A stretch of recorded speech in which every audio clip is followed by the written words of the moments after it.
Alright, in this video I'm going to show how to replace a deck belt on an older model 42-inch Troy-Bilt riding mower. You're going to remove the spindle covers with 3 half-inch or 13mm bolts holding them in on either side. And this applies for the older models. This particular one was a 2008 model, 42-inch. And here's a little tip: if there is excessive play like this in that idler arm, you need to replace it because that can cause the belt to fly off and your brakes not to seat all the way. So we're going to start removing the pulleys or loosening them up, and these older styles, they're kind of a pain to work on because you have to go from underneath the deck to take out the nut on the bottom of that static idler to loosen it to get it around the guides, and you'll need a 14 or 9/16, whichever one you have. And we're going to loosen the engagement idler first, and there is a bolt head underneath, and you're going to loosen it. You do not need to take it off.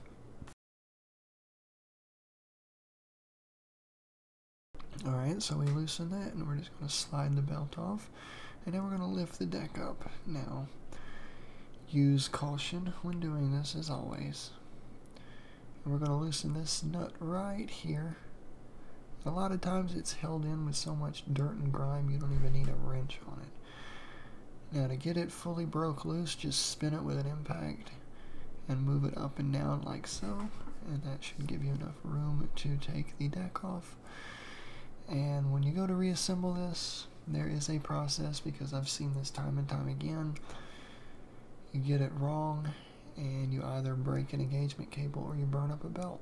So we're going to get the new belt on. We're going to route it. It is extremely easy. It is what you call a T-shaped belt. You're going to put your V-groove, or the inside of the belt, on the outside spindles, and you're going to put each side of the flats on the flat idlers, which again, it is a really easy belt to put on. And you cannot bend or pry these guides. I discourage anyone from doing that, because without these belt guides, your belt will not stay on. And now we're going to lift this back up, and I didn't use a jack stand in this case. I just threaded the nut on a couple turns, and now we're ready to assemble everything. Now here's where it's important. If you look closely, you can see that that idler arm is not centered over the pivot bearing or bushing. This is a common problem. As you notice, one pulley is sitting lower than the other. Now, I did this on purpose just to demonstrate what will happen. It'll tighten up, but you see how crooked the pulley gets, and they're kind of off center. This is an easy fix. So we're going to go ahead and tighten this pulley up so I don't forget, and plus it's one of the steps needed to tighten it up. And you don't need to, go crazy on tightening it. Just, a couple hits with the impact and you're done.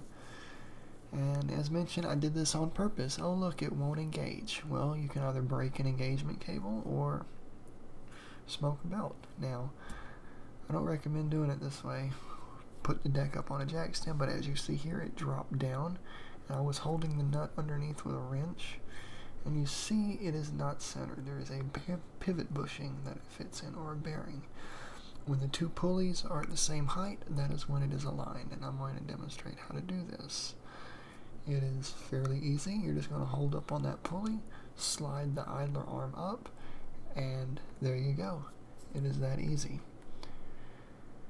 And now what we're going to do is make sure everything is tight and moves freely. Again, you don't ever want to over-tighten everything. And here's another tip. This particular style of deck came out in 2005, 2004 in some models. So we're going to go ahead and tighten that. As you see, both pulleys are aligned properly. Now this idler arm's worn out and the customer did not want to replace it, but I strongly recommend replacing it. And see, everything moves freely.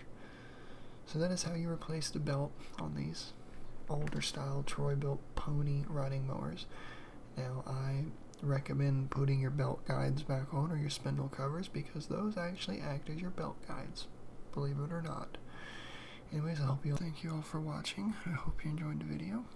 One thing to remember is that I am a professional with over 20 years experience, And these videos are for educational purposes only, to show the correct way how repairs should be done.